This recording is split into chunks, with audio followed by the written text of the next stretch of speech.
le langage, il crée quelque chose. Quand je commence à parler de ce que je ressens, de ce qui m'arrive, de ce que j'ai envie de faire, de pourquoi je suis là, de ce qui m'agace, en fait, tout ça, ça va nourrir des processus de transformation où je vais aussi nourrir ma capacité d'action et mon envie de créer. Alors, je m'appelle Jeanne Hénin et je travaille sur les questions de bascule écologique.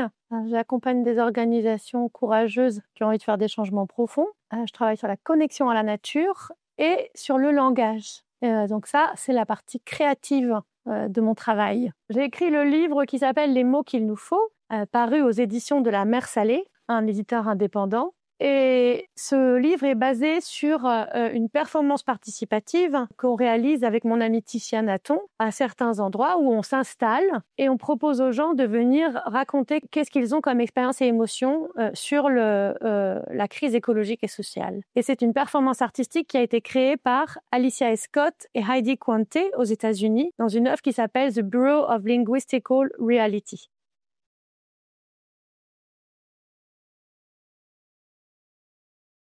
Pourquoi les mots que nous utilisons comptent autant dans les combats écologiques ? Parce que quand vous me dites un mot, j'ai une image qui s'affiche dans ma tête. Dans le sujet de la crise écologique actuelle, des grands sujets aussi de tension et des personnes qui ont plus de pouvoir, des personnes qui ont moins de pouvoir, des personnes qu'on entend, des personnes qu'on n'entend pas. Qui crée les mots ? Et les mots qu'on entend, sont-ils des mots créés par certains ou utilisés d'une certaine façon ? Ou sont-ils des mots qui correspondent à une réalité scientifique neutre ? Ou sont-ils des mots créés en riposte ? En fait, l'endroit d'où vient le mot et la façon dont il est utilisé va changer complètement la relation qu'on a à l'information et à des sujets qui peuvent être parfois dans une phrase très neutre ou parfois dans une phrase, on va tout de suite voir qui est méchant, qui est gentil dans la bouche de l'interlocuteur par les mots qu'il va utiliser pour désigner une même chose.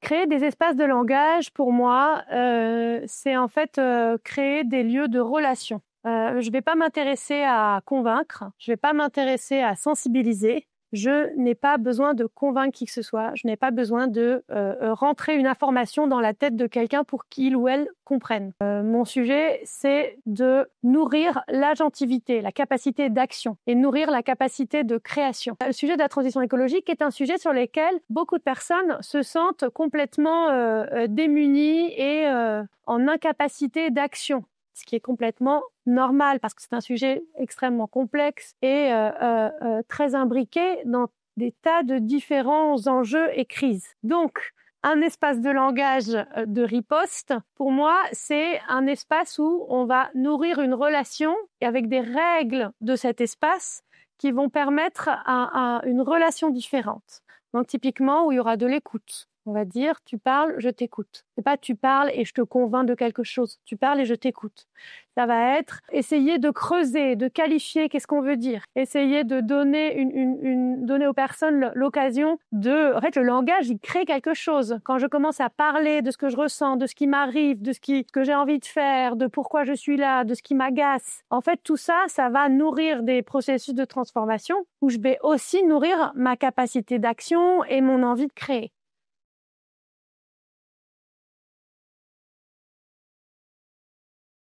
Inventer des nouveaux mots, pour moi, c'est aussi une façon de donner une visibilité à des mots et des personnes différentes. Donner une visibilité à des gens qui sont moins entendus. Pourquoi est-ce qu'on entend toujours les mêmes mots sur les sujets ? Pourquoi on n'entend pas de mots sur les émotions vécues ? Parce que c'est moins intéressant apparemment que les faits ? Ben, peut-être pas. Donc, moi, ce qui m'intéressait, c'était de faire émerger des nouveaux mots qui permettraient de qualifier quelles sont les émotions vécues par tout un chacun, les gens, moi, les autres, ceux que je connais pas, ceux qui sont plus loin, ceux qui sont différents de moi, ceux qui pensent l'inverse. Qu'est-ce que eux ils vivent sur ce sujet-là ? Et si chacun va me créer des différents mots, il va m'arriver après un tableau avec plein de différentes couleurs qui va représenter un petit bout de société sur qu'est-ce que eux vivent de ce sujet-là. Et à partir de ça, je vais pouvoir, ces gens-là, quand ils auront créer ces nouveaux mots, ils auront un désir d'action un petit peu plus, puisqu'ils auront créé un mot qui va qualifier ce qu'eux ont vécu vraiment. Et en plus, l'existence de ces mots permet à ceux qui vont les lire de se dire « Ah bah tiens, moi aussi, donc finalement, je suis peut-être pas si coincée dans ma situation et seule, puisque quelqu'un d'autre vit ça. » Et ça va permettre à ceux qui n'arrivent pas à comprendre les vies des autres ou s'intéresser aux vies des autres, d'avoir un regard forcé sur la vie d'autres gens et comment eux vivent ces sujets-là, notamment pour les classes dominantes. Moi, je trouve ça intéressant qu'elles voient les vies d'autres personnes qu'elles n'ont pas tendance à voir et dont on peut faire comme s'ils n'existaient pas si on ne veut pas regarder dans cette direction-là. Alors que si des mots viennent, ils sont là, ils existent et il faut les rendre visibles.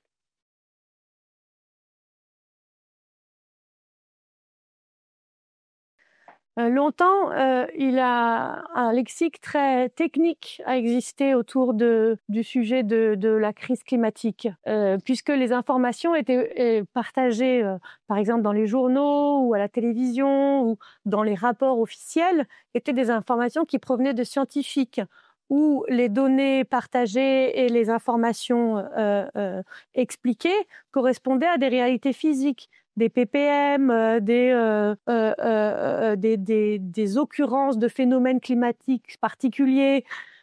Et petit à petit, moi, ce qui m'a manqué, c'était aussi l'existence de mots reliés à nos vécus, reliés à nos émotions. Et j'ai l'impression qu'aujourd'hui, ce sujet arrive un petit peu, même s'il reste avec des mots un peu dans lesquels on englobe tout, alors qu'il y a différentes nuances et plein d'autres mots possibles. Je vois aussi une présence du langage de la nature, dans la littérature notamment, avec plusieurs auteurs qui prennent à bras-le-corps certaines espèces, plusieurs auteurs plutôt qui s'intéressent à différentes espèces et qui vont, dans un livre, un poème, une histoire, parler du lien avec ces espèces-là, parler de leur lien avec la forêt. Donc en fait, on aura une littérature du sensible qui va commencer petit à petit, dans certains milieux, à prendre une place. Et c'est une place qui est complémentaire pour moi à celle de la langue scientifique. Si une langue du sensible arrive à se développer dans ces littératures-là, c'est aussi un pan d'imaginaire en plus.